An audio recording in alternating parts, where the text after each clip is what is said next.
Hola, bienvenidos a una nueva emisión de noticias de El Mundo Ahora por France 24. Yo soy Andrés Mesa Muñoz y a continuación los titulares. En Estados Unidos crece la indignación por la muerte de Alex Pretty, la segunda persona que pierde la vida este mes a manos del ICE en Minneapolis. Mientras videos muestran a uniformados disparándole cuando ya estaba en el suelo, el gobierno lo calificó como un acto de defensa propia. Siguen las excarcelaciones de opositores en Venezuela. De acuerdo con la ONG Foro Penal, otras 80 personas consideradas como presos políticos habrían salido de prisión en las últimas horas. Según la misma organización, se espera que se anuncien más. Tenemos informe desde Caracas. El documento de garantías de seguridad estadounidenses para Ucrania está 100% listo, así lo anunció el presidente ucraniano Volodymyr Zelensky. El texto, según dijo, espera ahora la firma de sus socios. Solo después de ello pasará al Congreso de Estados Unidos y al Parlamento ucraniano para su ratificación.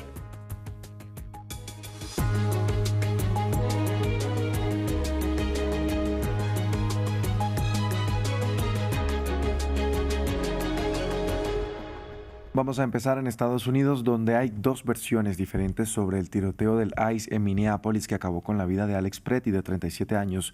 Una es la versión oficial de la administración Trump, que afirma que era un terrorista doméstico que quería causar el máximo daño y masacrar a las fuerzas del orden. La otra, basada en los testimonios de testigos presenciales y videos que evidencian que los uniformados abrieron fuego cuando el hombre ya había sido desarmado por los agentes y se encontraba en el suelo. Ampliamos a continuación. En estas imágenes se puede ver a Alex Pretty con un teléfono en una mano y nada en la otra. Cuando una manifestante es tirada al suelo y rociada con gas pimienta, él interviene y también es rociado. El enfermero, de 37 años, es entonces inmovilizado por varios agentes federales enmascarados. No hay indicios de que haya sacado su pistola antes de que un agente se la quitara. Una fracción de segundo después, los agentes federales dispararon una decena de veces.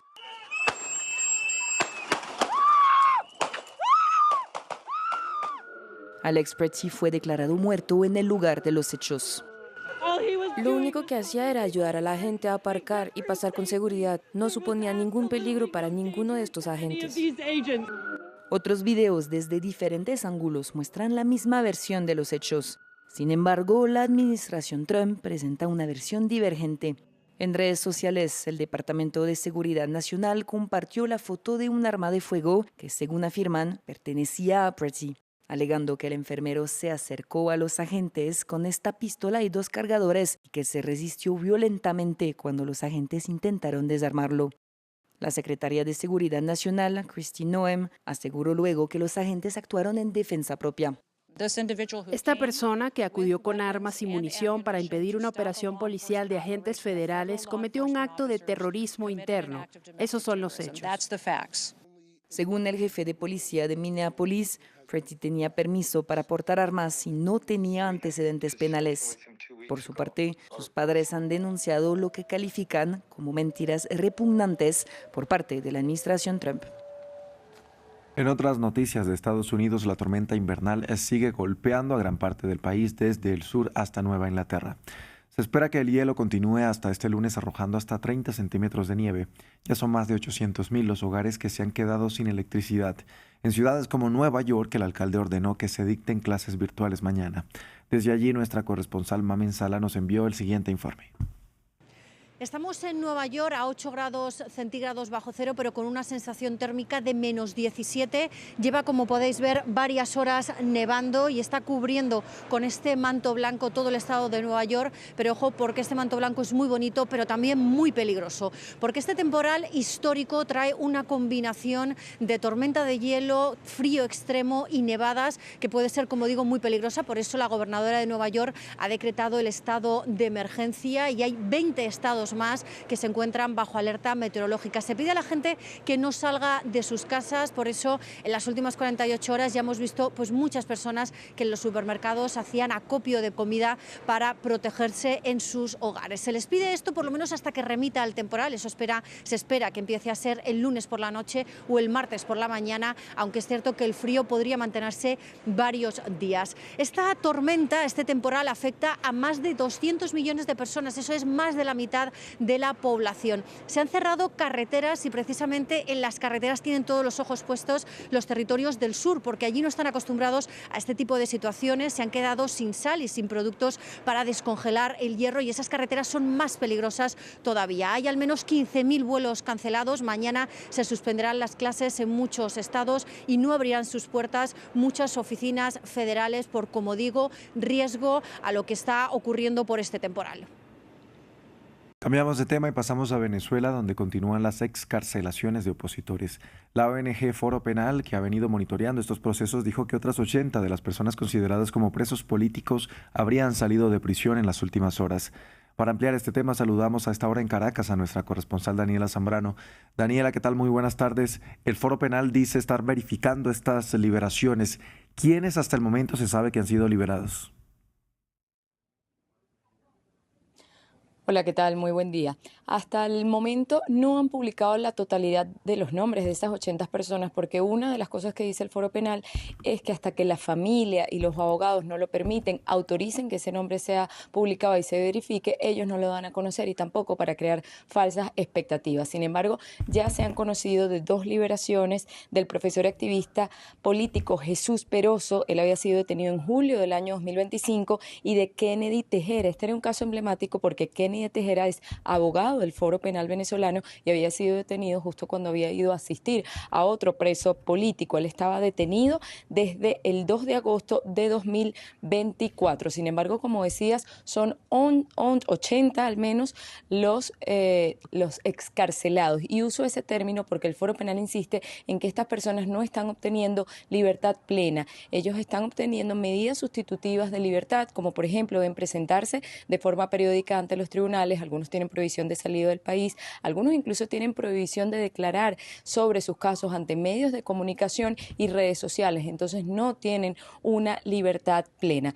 Hay muchas contradicciones en cuanto a las cifras, porque de hecho este fin de semana la presidenta encargada, Delcy Rodríguez, decía que a la fecha 626 personas habían sido excarceladas en Venezuela y que de hecho este lunes iba a tener una conversación con el alto comisionado de las Naciones Unidas, Volker Turk, precisamente para pedirle que ese organismo verificara las listas. El problema es que el gobierno no las ha hecho públicas y tampoco se le ha enviado ni a los diputados de la Asamblea Nacional, como le había prometido el propio presidente de la Asamblea, hermano de Delcy Rodríguez, ni tampoco se ha dado a conocer ni a los medios ni a los familiares. La cifra del Foro Penal venezolano es la cifra de las personas que ellos han podido verificar y que son personas que cumplen con los parámetros de presos políticos que tiene esta organización. Otras organizaciones no gubernamentales publicaban este fin de semana más de 190 personas liberadas, pero por eso es la diferencia en las cifras, porque no se conoce la del gobierno y porque había muchos casos de personas que no habían denunciado por miedo y hasta ahora es que se conocen que sus familiares estaban detenidos. Daniela, gracias por este reporte desde Caracas. Cambiamos de tema. El presidente de Ucrania, Volodymyr Zelensky, anunció que el documento mediante el cual Estados Unidos da garantías de seguridad para su país está completamente listo. El mandatario dio a conocer la noticia durante una visita a Lituania y justo un día después de que se dieran por concluidas las conversaciones a 3 bandas con Rusia y Estados Unidos para intentar poner fin a la guerra en su país. Zelensky dijo que el texto aguarda ahora que sus socios establezcan una fecha de firma y solo después de esto pasará tanto al Congreso estadounidense como al Parlamento ucraniano para su ratificación. Para nosotros, las garantías de seguridad son lo primero. Se trata de garantías de seguridad bilaterales de Estados Unidos. El documento está completamente listo. Esperamos que nuestros socios estén dispuestos a proporcionar una sede cuando lo firmemos. Posteriormente, el texto se someterá a ratificación en el Congreso estadounidense y el Parlamento ucraniano, de conformidad con nuestros acuerdos. La segunda garantía de seguridad para Ucrania son las garantías de seguridad europeas, una coalición de los países dispuestos y, sobre todo, la pertenencia a la Unión Europea. El ejército israelí acabó con la vida de 2 palestinos este domingo en el norte de la Franja de Gaza y dejó a otros 4 heridos en Ciudad de Gaza. Mientras tanto, en el plano diplomático, el enviado especial de Estados Unidos a Israel, Steve Witkoff, calificó de constructivas las discusiones con el primer ministro de Israel, Benjamin Netanyahu, sobre la segunda fase del plan de 20 puntos para Gaza. El yerno de Donald Trump, Jared Kushner, también participó en el encuentro que tuvo lugar el sábado en Jerusalén. Ambos instaron al premier israelí a avanzar en los puntos de esta segunda fase que incluyen la reapertura del cruce fronterizo de Rafah. Jared Kushner se ha erigido como una de las personas que le habla al oído al presidente estadounidense Donald Trump. Durante el segundo mandato del republicano, el esposo de la hija del mandatario, Ivanka, ha sido una figura relevante en las negociaciones para intentar culminar los conflictos armados en Gaza y Ucrania. Pero cómo este desarrollador inmobiliario ha logrado convertirse en uno de los hombres fuertes de la Casa Blanca, está logrando Kushner incrementar su patrimonio en medio de sus labores diplomáticas, lo revisamos en el informe de Diego Bassani. Ya no es solamente el yerno de Donald Trump. Jared Kushner ahora también es uno de los alfiles del presidente en el plano internacional, representante de la Casa Blanca en los diálogos de paz entre Ucrania y Rusia, miembro de la Junta de Paz para Gaza y promotor de los planes de renovación urbana para reconstruir el enclave palestino tras la guerra entre Israel y Hamás. Empezaremos en Rafah, con muchas viviendas para la fuerza laboral. Creemos que esto se puede hacer en 2 o 3 años. Ya hemos comenzado a quitar los escombros y a hacer parte de la demolición. Y luego, la nueva Gaza. Podría ser una esperanza, podría ser un destino, tener mucha industria. Kushner nació en el seno de una familia judía proveniente de Belarus, que durante 3 generaciones ha construido un emporio inmobiliario en Nueva York y la costa este de Estados Unidos. Su padre, Charles Kushner, hoy embajador de Estados Unidos en Francia, lideró la empresa familiar hasta 2005, cuando fue sentenciado a 2 años de cárcel por cargos de evasión fiscal, manipulación de testigos y donaciones ilegales a campañas. En medio de la alta sociedad de la Gran Manzana, Jared conoció a Ivanka Trump, descendiente y heredera de otro gran imperio inmobiliario neoyorquino, con quien se casó en 2009. Tiempo después, cuando Donald Trump se erigió como candidato republicano a la presidencia para las elecciones de 2016, Kushner empezó a aparecer en el escenario político. En la primera administración del magnate fue asesor especial del presidente, participando activamente como representante diplomático de la Casa Blanca, un puesto que ha retomado con fuerza durante el segundo mandato de su suegro, eso sí, sin dejar de lado sus negocios en todo el mundo. Según Forbes, el portafolio de Kushner Companies ahora es superior al de The Trump Organization, con proyectos en países como Arabia Saudita, Serbia, Albania y ahora con la mira en la Franja de Gaza. En Raqqa, en el norte de Siria, la recuperación del control por parte de Damasco tras la retirada de las fuerzas democráticas sirias deja huella. El puente principal sobre el río Éufrates fue bombardeado durante los recientes combates, lo que dificulta la circulación entre las 2 orillas de la ciudad. Para los habitantes, esta destrucción alarga los desplazamientos, encarece los costos y complica aún más una vida cotidiana ya marcada por años de guerra y cambios de autoridad. El siguiente reportaje fue realizado por el equipo de France 24 en el terreno.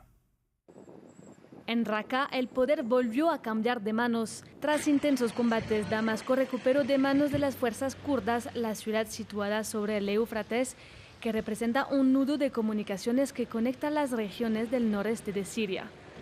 Las autoridades acusan a las fuerzas democráticas sirias de haber bombardeado este puente principal. Venía de Raqqa y me dirigía al campo.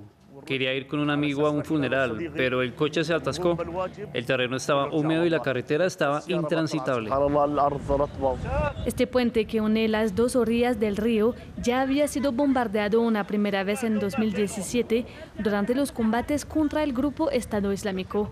No se reparó hasta 2024 antes de volver a sufrir daños. Cuando destruyeron el puente, nos arruinaron la alegría tras la liberación. Este puente es la arteria vital de la ciudad de Raqqa. A falta de una solución inmediata, los habitantes se organizan por su cuenta e intentan tapar provisionalmente los huecos. Los habitantes han trabajado para rellenar los puentes. El Estado tiene mucho que hacer y puede llevar 1 año o más. Solo queremos ayudar a la gente a desplazarse para que no tengan que hacer un desvío. Pero el desvío es la única solución para Mohamed, a pesar de los costes adicionales. Hoy transporto productos desde la ciudad de Raqqa al campo, pañales y pañuelos, pero tengo que recorrer 75 kilómetros más. En Raqqa, las ruinas recuerdan la magnitud de los retos a los que se enfrentan las nuevas autoridades. Un cambio más de control para los civiles que siguen viviendo en una ciudad aún devastada. Continúa en India la visita de la presidenta de la Comisión Europea, Ursula von der Leyen, y el presidente del Consejo Europeo, Antonio Costa. Ambos se reunieron hoy con el ministro de Relaciones Exteriores indio en medio de las discusiones para poder concluir el acuerdo comercial entre el país sudasiático y el bloque de los 27, que permita reducir los aranceles sobre automóviles y el vino europeo y ampliar el mercado para los productos electrónicos, textiles y productos químicos indios. Hasta aquí este informativo. Gracias por acompañarnos.